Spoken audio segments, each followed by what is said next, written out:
മുൻ മന്ത്രി ആന്റണി രാജുവിന് തിരിച്ചടി. ഒരു വർഷത്തിനുള്ളിൽ വിചാരണ നേരിടേണ്ടി വരും. തൊണ്ടിമുതൽ കേസിലാണ് ഇത്.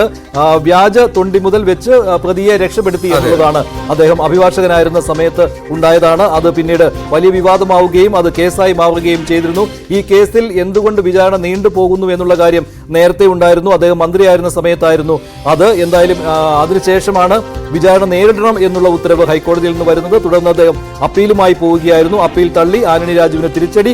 ഇപ്പോൾ ആന്റണി രാജു വിചാരണ നേരിടേണ്ടി വരുന്നു തൊണ്ടിമുതൽ കേസിൽ എന്നുള്ളത് പ്രധാനപ്പെട്ട കാര്യമാണ്. അദ്ദേഹം മന്ത്രിയായിരുന്ന സമയത്ത് ഏറെ വിവാദമായ ഒരു സംഭവമായിരുന്നു ഇത്. ഈ കേസ് ആ സമയത്ത് കോടതിയിൽ നിലനിൽക്കുകയായിരുന്നു. പക്ഷേ ആ കേസിൽ മെല്ലെപ്പോക്ക് സർക്കാരിന്റെ ഭാഗത്തു നിന്ന് ഉണ്ടായി എന്നുള്ള ഒരു വിമർശനം ആ സമയത്ത് ഉണ്ടാവുകയും അത് വലിയ ചർച്ചയാവുകയും ചെയ്തതാണ്.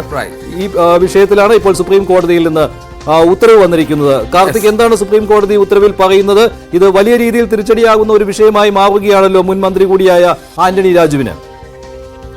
തീർച്ചയായും മഞ്ജുഷ്, മുൻ മന്ത്രിയും MLA-യുമായ ആന്റണി രാജുവിന് കനത്ത തിരിച്ചടിയാണ് ഈ കേസിലെ ഇപ്പോൾ വന്നിരിക്കുന്ന വിധി. കേസ് റദ്ദാക്കണമെന്നായിരുന്നു മുൻ മന്ത്രി ആന്റണി രാജു സുപ്രീം കോടതിയിൽ അപേക്ഷ നൽകിയിരുന്നത്. ഏതാണ്ട് 21 മാസത്തോളം ഈ കേസിൽ വിശദമായ വാദം കേട്ട ശേഷമാണ് ഇപ്പോൾ സുപ്രീം കോടതി തീർപ്പ് കൽപ്പിച്ചിരിക്കുന്നത് എന്നതാണ് ഏറെ നിർണായകം.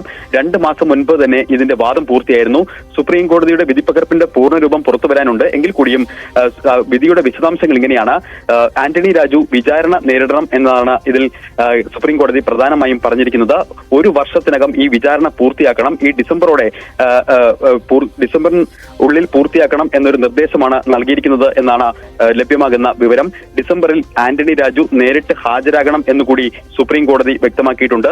വിധിപ്പകർപ്പിന്റെ പൂർണ്ണരൂപം വൈകിട്ടോടുകൂടി മാത്രമേ പുറത്തു വരികയുള്ളൂ. എങ്കിൽ കൂടിയും ആന്റണി രാജുവിന് ശക്തമായ തിരിച്ചടി തന്നെയാണ് അദ്ദേഹത്തിന്റെ കേസ് പിൻവലിക്കണം എന്ന് അപേക്ഷിച്ചുകൊണ്ട് സുപ്രീം കോടതിയെ സമീപിച്ച ഈ കേസിൽ ഇപ്പോൾ പുറത്തു വന്നിരിക്കുന്നത്. സുപ്രീം കോടതി ഉത്തരവിന്റെ കൂടുതൽ വിവരങ്ങൾ അല്പസമയത്തിന് ശേഷം അറിയാൻ കഴിയും. എങ്കിൽ പോലും ഈ കേസിൽ 2ാം പ്രതിയായിരുന്നു ആന്റണി രാജു. കുറ്റം ചെയ്തിട്ടുണ്ടെന്ന് അവസാനം സർക്കാരിന് സുപ്രീം കോടതിയിൽ സത്യവാങ്മൂലം നൽകേണ്ടി വരികയും ചെയ്തിട്ടുണ്ട്. പുനരന്വേഷണം വേണമെന്നായിരുന്നു ഹൈക്കോടതി ഉത്തരവിട്ടത്. ഇതിനെ ചോദ്യം ചെയ്തുകൊണ്ട് ഈ കേസ് റദ്ദാക്കണം എന്നുള്ള ആവശ്യമായിരുന്നു ആന്റണി രാജു ഉന്നയിച്ചിരുന്നത്. ഇതിൽ വിശദമായ വാദം നേരത്തെ തന്നെ സുപ്രീം കോടതിയിൽ കേട്ടിരുന്നു. ഇന്ന് വിധി വരുമെന്നുള്ള കാര്യം സുപ്രീം കോടതിയിൽ നിന്ന് അറിയിപ്പ് വന്നതാണ്. ഈ വിധിയാണ് ഇപ്പോൾ ആന്റണി രാജുവിന് തിരിച്ചടി ഉണ്ടായിരിക്കുന്നത്. ഈ വാദം കേൾക്കുമ്പോൾ തന്നെ സുപ്രീം കോടതിയുടെ ശ്രദ്ധേയമായ നിരീക്ഷണങ്ങൾ ഉണ്ടായിരുന്നു. ഏതറ്റം വരെയും പോകുമെന്ന്, സത്യം കണ്ടെത്താൻ ഏതറ്റം വരെയും പോകുമെന്ന് സുപ്രീം കോടതിയുടെ ഒരു പരാമർശം ഈ കേസിന്റെ വിചാരണയ്ക്കിടെ ഉണ്ടായതാണ്. അത് ശ്രദ്ധേയമായിരുന്നു, അന്ന് ചർച്ചാ വിഷയമായതാണ്.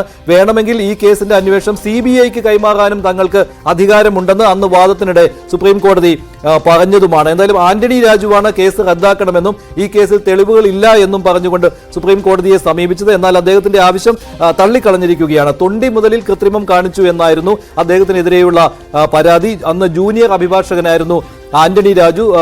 അന്ന് ലഹരിമരുന്ന് കേസിലെ പ്രതിയെ രക്ഷിക്കുന്നതിന് വേണ്ടി തൊണ്ടി മുതലായ അടിവസ്ത്രം മാറ്റി നൽകി എന്നുള്ളതായിരുന്നു, തൊണ്ടി മുതൽ മാറ്റി എന്നുള്ളതായിരുന്നു അദ്ദേഹത്തിനെതിരെയുള്ള കുറ്റം. ഈ കേസിലാണ് ഇദ്ദേഹം വിചാരണ നേരിടേണ്ടി വരണം എന്ന് സുപ്രീം കോടതി ഇപ്പോൾ ഉത്തരവിട്ടിരിക്കുന്നത്. വിചാരണ കൂടാതെ ഒഴിവാക്കുവാൻ, പ്രതിപട്ടികയിൽ നിന്ന് ഒഴിവാക്കാൻ പറ്റുകയില്ല എന്നുള്ളതാണ് സുപ്രീം കോടതിയുടെ ഈ ശ്രദ്ധേയമായ വിധിയിൽ വന്നിരിക്കുന്നത്. ഇതിൽ ആന്റണി രാജുവിന്റെ പ്രതികരണം പ്രതീക്ഷിക്കുകയാണ്. സ്വാഭാവികമായും അദ്ദേഹത്തിന്റെ പ്രതികരണം ഈ വിഷയത്തിൽ ഉണ്ടാകും എന്നുള്ള കാര്യത്തിൽ സംശയമില്ല. ജസ്റ്റിസ് CT രവികുമാർ അധ്യക്ഷനായ ബെഞ്ചാണ് കേസിൽ വിധി പറഞ്ഞത്. ഹൈക്കോടതിയുടെ ഉത്തരവിനെ ചോദ്യം ചെയ്തായിരുന്നു ആന്റണി രാജു സുപ്രീം കോടതിയെ സമീപിച്ചത്. നേരത്തെ ഈ കേസിലെ തുടർ നടപടികളിൽ മെല്ലെപ്പോക്കുണ്ടാകുന്നുവെന്ന് സർക്കാരിനെതിരെ വിമർശനമുണ്ടായിരുന്നു. അത് അന്ന് ആന്റണി രാജു മന്ത്രിയായിരുന്ന സമയത്തായിരുന്നു. പിന്നീട് സുപ്രീം കോടതിയിൽ ഈ കേസ് വന്നപ്പോൾ ആന്റണി രാജു കുറ്റം ചെയ്തിട്ടുണ്ട് എന്നാണ് സർക്കാർ സുപ്രീം കോടതിയിൽ സത്യവാങ്മൂലം നൽകിയതും. ഈ കേസിൽ വിചാരണ വേണ്ടി വരും എന്നുള്ളതായിരുന്നു സർക്കാർ സുപ്രീം കോടതിയെ അറിയിച്ചത്.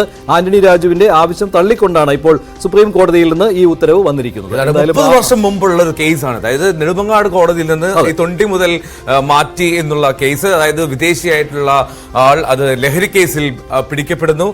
അവരെ കുറ്റമുക്തരാക്കാൻ വേണ്ടി ക്ലർക്കുമായി ചേർന്ന് അല്ലേ, ജൂനിയർ അഭിഭാഷകനായിരുന്നു ആന്റണി രാജു. പ്രതിക്ക് വേണ്ടി ഹാജരായിരുന്നു. അപ്പോൾ ഇവിടെ ഈ തൊണ്ടി മുതലായ ഏറ്റവും പ്രധാനപ്പെട്ട തൊണ്ടി മുതൽ അടിവസ്ത്രമായിരുന്നു, ഈ വിദേശിയുടെ അടിവസ്ത്രമായിരുന്നു. എന്നാൽ ഇത് കേസ് കോടതിയിൽ വന്ന സമയത്ത് ഈ അടിവസ്ത്രം, മറ്റൊരു അടിവസ്ത്രം ഹാജരാക്കുകയായിരുന്നു. അങ്ങനെ പ്രതിക്ക് ജാമ്യം കിട്ടുന്ന ഒരു അവസ്ഥയും ആ സമയം ഉണ്ടായി. അത് പിന്നീട് വലിയ വിവാദമാവുകയും ഇതിൽ ആന്റണി രാജു ഈ കാര്യത്തിൽ പ്രതിയായി വരികയും ചെയ്തിരുന്നു. പിന്നീട് നെടുമങ്ങാട് കോടതിയിൽ തന്നെ ഈ കേസ് വളരെയധികം വർഷങ്ങൾ കിടന്നു അല്ലേ. അപ്പോൾ അത് വലിയ വിവാദമായി. പിന്നീട് അത് ഈ ഇദ്ദേഹത്തിന്റെ സ്വാധീനം മൂലമാണ് എന്നുള്ള രീതിയിലുള്ള വിമർശനങ്ങൾ വന്നു. മന്ത്രിയായ സമയത്ത് ഈ വിമർശനം വലിയ രീതിയിൽ വന്നു. ഈ കേസ് പിന്നീട് പരിഗണനയ്ക്ക് എടുത്തു നെടുമങ്ങാട് കോടതി. അത് പിന്നീട് ഹൈക്കോടതിയിൽ വന്നപ്പോൾ പുനരന്വേഷണം വേണമെന്നുള്ള ആവശ്യമായിരുന്നു ഉയർന്നു വന്നത്. അതിലെ ചോദ്യം ചെയ്ത് ഈ കേസ് റദ്ദാക്കണം, ഈ കേസിൽ തെളിവില്ല എന്ന് ആന്റണി രാജു സുപ്രീം കോടതിയോട് അറിയിക്കുകയാണ്. നമ്മൾ ആന്റണി രാജുവുമായി ബന്ധപ്പെടാൻ ശ്രമിച്ചിരുന്നു ടെലിഫോണിൽ. അപ്പോൾ അദ്ദേഹം പറഞ്ഞത് കൃത്യമായ റിപ്പോർട്ട് കിട്ടിയ ശേഷം ആവശ്യമെങ്കിൽ റിവ്യൂ ഹർജി ഫയൽ ചെയ്യുമെന്നുള്ളതാണ് ആന്റണി രാജു ഇപ്പോൾ ന്യൂസ് 18നോട് പറഞ്ഞു. എന്തായാലും സുപ്രീം കോടതിയിൽ നിന്നുള്ള ഉത്തരവാണ്. അതിനാൽ തന്നെ അദ്ദേഹം വിചാരണ നേരിടേണ്ടി വരും എന്നുള്ള കാര്യത്തിൽ സംശയമില്ല. കോടതി വിധിയുടെ വിശദാംശങ്ങൾ അറിഞ്ഞിട്ട് പ്രതികരിക്കാം എന്നാണ് ഇപ്പോൾ ആന്റണി രാജു പറയുന്നത്. സത്യം തെളിയിക്കാൻ ഏതറ്റം വരെയും പോകുമെന്നും ആവശ്യമെങ്കിൽ കേസിന്റെ അന്വേഷണം CBIക്ക് കൈമാറാൻ അധികാരമുണ്ടെന്നും സുപ്രീം കോടതി ഈ വാദത്തിനിടെ പറഞ്ഞത് അന്ന് തന്നെ വളരെയധികം ചർച്ചയിലായിരുന്ന ഒരു കാര്യമാണ്. തൊണ്ടി മുതൽ കൃത്രിമത്വം നടന്നിട്ടുണ്ടെങ്കിൽ ഉത്തരവാദിത്വം. ഇപ്പോൾ AK ബാലൻ സംസാരിക്കുന്നു.